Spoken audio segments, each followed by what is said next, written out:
नमस्कार, मैं डॉक्टर स्मिता बर्गे, सहायक प्राध्यापक वाणिज्य, बद्री प्रसाद लोधी, स्नातकोत्तर शासकीय महाविद्यालय आरंग। आज के इस प्रेजेंटेशन में हम अधिकारों का भारार्पण इस विषय पर चर्चा करेंगे। अधिकारों का भारार्पण क्या है और यह किस प्रकार किया जाता है।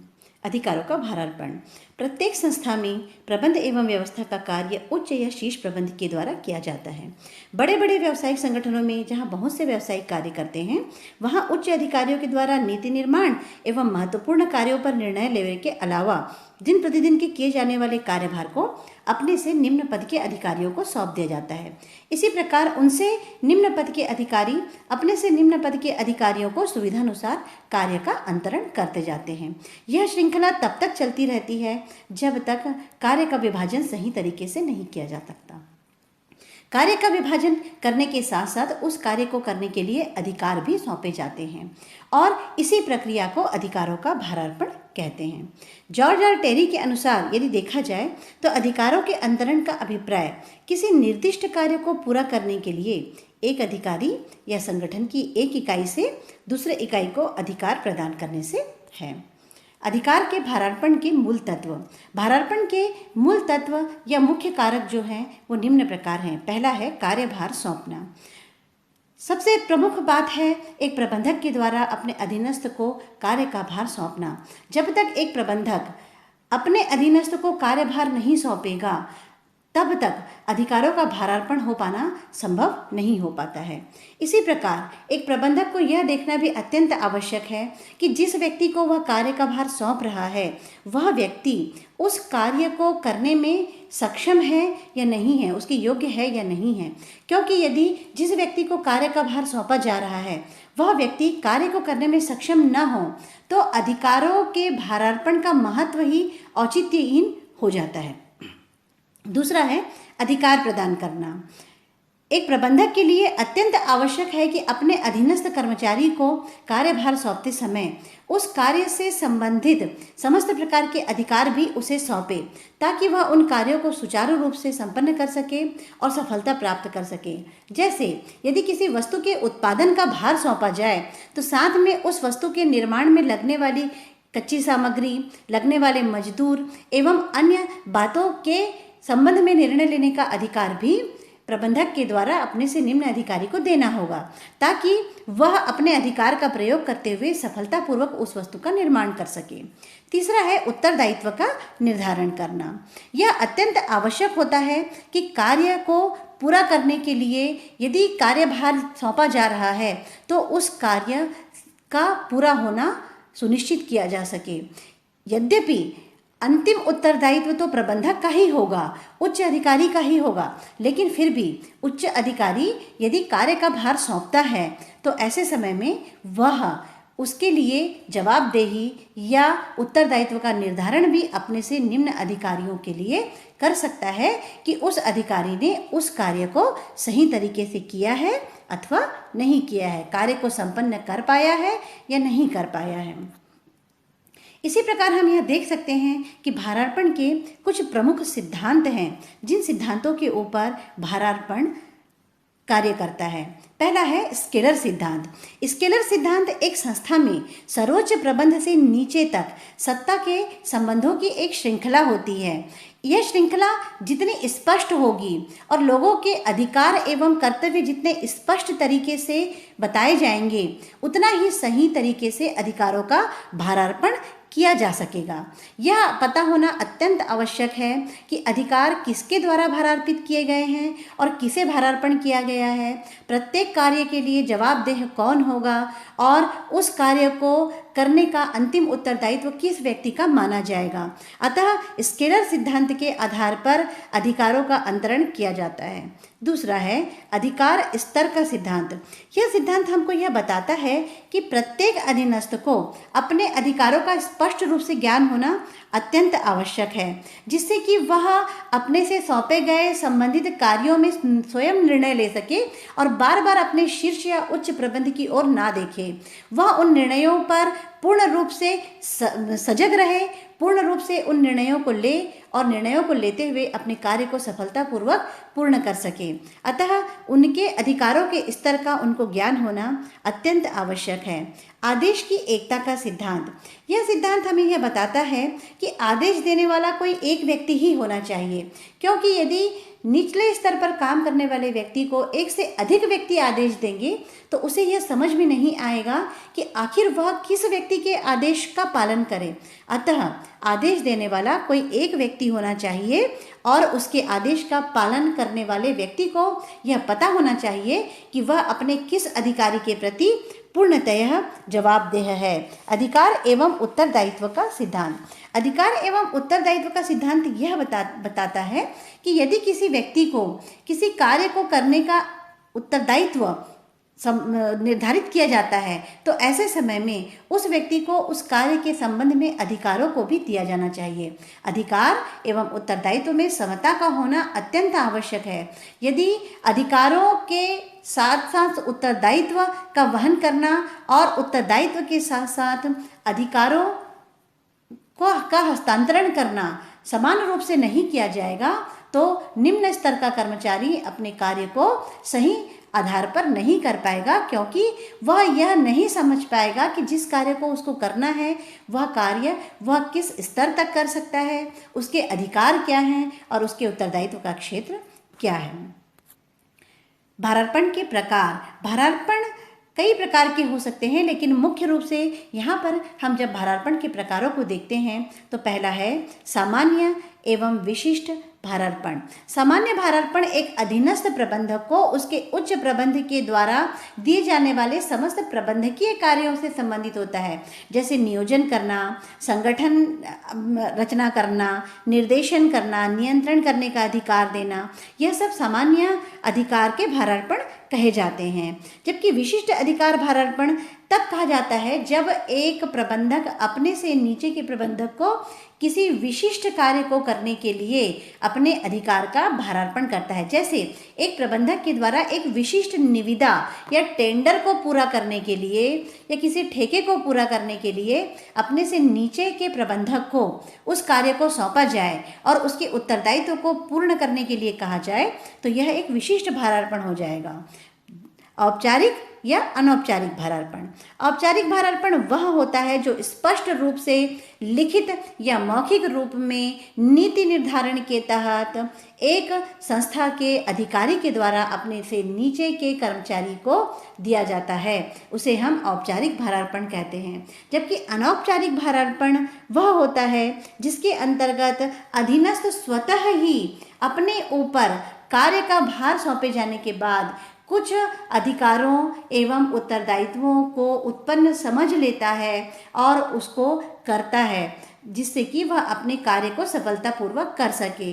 यदि लिखित रूप में किसी कर्मचारी को यह आदेश दिया जाए कि किसी संस्था में आने वाली निविदा की पूर्ति उस व्यक्ति को करना है, तब वह उसे औपचारिक अधिकार का भारार्पण कहा जाएगा। लेकिन यदि किसी कर्मचारी को लिखित रूप में ना कहा जाए, लेकिन प्रबंधक के द्वारा यदि कर्मचारी को उसकी योग्यता के आधार पर बुलाकर उससे यह कहा जाए कि अमुक अमुक निविदा जो हमारे संस्था में आई है, उस निविदा का कार्यभार तुमको देखना है, तो यह अनौपचारिक भारार्पण माना जाएगा।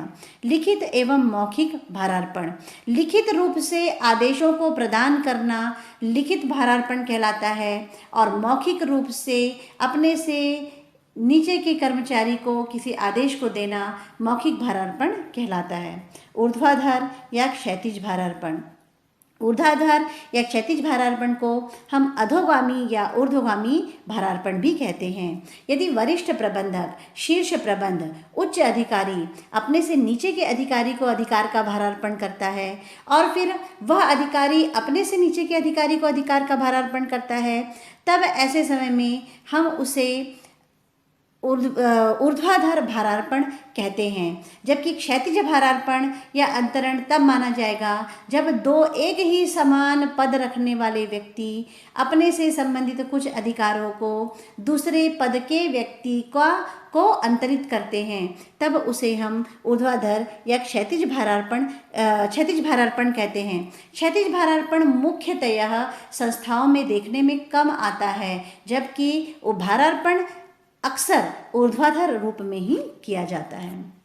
भारार्पण का महत्व, अब हम यह देख सकते हैं कि भारार्पण का किसी भी संस्था के सुचारू रूप से चलाने में या संगठन को सफल बनाने में क्या महत्व है। पहला है व्यवसाय के विकास में सहायक। भारार्पण किसी भी व्यवसाय के विकास में और उसके विस्तार में सहायक होता है। जब मुख्य या वरिष्ठ प्रबंधक अपने से निम्न प्रबंधकों की योग्यता, उनकी क्षमता पर विश्वास करके अपने अधिकारों का अंतरण कर देते हैं, स्वयं अपवाद स्वरूप कार्यों को करते हैं और दिन प्रतिदिन के कार्यों के लिए अपने से निम्न प्रबंधकों की योग्यताओं का उपयोग करते हैं, तो ऐसी संस्था का विकास अच्छी तरह से हो सकता है, उनका व्यापार विस्तार हो सकता है और उच्च या शीर्ष प्रबंध व्यापार विस्तार करते समय विस्तारित की गई विभिन्न शाखाओं में अपने उन प्रबंधकों को अधिकारों का भारार्पण करके उनकी योग्यता का लाभ उठा सकते हैं। प्रबंधकों के कार्यभार में कमी, जब उच्च या शीर्ष प्रबंध अपने कार्य को अपने से निम्न प्रबंध को भारार्पित कर देते हैं, उनको सौंप देते हैं, तो उनके कार्यभार में कमी आ जाती है और वह नीति निर्माण का काम बहुत अच्छे से कर सकते हैं, उसको सुचारू रूप से संपन्न कर सकते हैं। अधीनस्थों में प्रबंधकीय क्षमता का विकास, जैसे जैसे निम्न स्तर के अधीनस्थों को भारार्पण किया जाता है, उनमें कॉन्फिडेंस आता है, उनमें आत्म विकास होता है और वह अच्छी तरीके से प्रबंधकीय क्षमता का उपयोग करते हुए कार्य को कर सकते हैं। कर्मचारियों के मनोबल में वृद्धि, निम्न स्तर के कर्मचारी को उच्च स्तर के अधिकारी द्वारा कार्य का भार सौंपे जाने पर वह अपने आप को गौरवान्वित महसूस करते हैं। उनमें यह विश्वास पैदा होता है कि उनके शीर्ष अधिकारी उनके कार्य को पसंद करते हैं, उनमें विश्वास रखते हैं और इसीलिए उनके मनोबल में वृद्धि हो जाती है। संस्था के समस्त साधनों के मध्य प्रभावी समन्वय, संस्था के सभी साधनों के मध्य प्रभावी समन्वय करना अत्यंत महत्वपूर्ण कार्य है और जब अधिकारों का भारार्पण किया जाता है तो संस्था के जितने भी कार्य हैं उनके बीच आसानी से समन्वय किया जा सकता है। संस्था को विशिष्टीकरण के लाभ प्राप्त होते हैं। जब अधिकारों का भारार्पण अलग अलग व्यक्तियों को किया जाता है, उनकी योग्यताओं को पहचान कर किया जाता है, उनके द्वारा किए जाने वाले विशिष्ट कार्यों को पहचान कर किया जाता है, तब संस्था विशिष्टीकरण के लाभ प्राप्त करने में सक्षम हो जाती है। परंतु अधिकारों के भारार्पण की कुछ समस्याएं भी हैं जो कि अक्सर देखने में आती हैं जब संगठन में प्रबंधक कार्य करते हैं। पहला है अनावश्यक हस्तक्षेप। कई बार प्रबंधकों के द्वारा निम्न स्तर के अधिकारियों को कार्य सौंप दिए जाने के बाद भी अनावश्यक रूप से बार बार कार्य का निरीक्षण करने के लिए, कार्य के ऊपर नियंत्रण करने के लिए हस्तक्षेप किया जाता है, जिससे कि निम्न स्तर के अधिकारी अपने कार्य को सही तरीके से नहीं कर सकते हैं और अनावश्यक हस्तक्षेप की वजह से सफलतापूर्वक वह कार्य को संपन्न नहीं कर पाते हैं। नियंत्रण में कठिनाई, कई बार यह देखने में आया है कि अधिकारों का भारार्पण कर देने के पश्चात निम्न स्तर के कर्मचारी अपने अधिकारों का प्रयोग नियंत्रण की सीमा से बाहर जाकर करने लगते हैं और ऐसे समय में ऐसे कर्मचारियों पर नियंत्रण रख पाना शीर्ष या उच्च प्रबंध के लिए कठिन होने लगता है। निरंतर जांच से समस्या, यदि शीर्ष स्तर का अधिकारी अपने कर्मचारी को या अपने से निम्न स्तर के कर्मचारी को अधिकारों को सौंप तो दे, कार्य को सौंप तो दे, लेकिन लगातार जांच करता रहे, तो ऐसे समय में निम्न स्तर का अधिकारी उस कार्य को सही तरीके से नहीं कर पाता है और इससे उसे बाधा उत्पन्न होती है।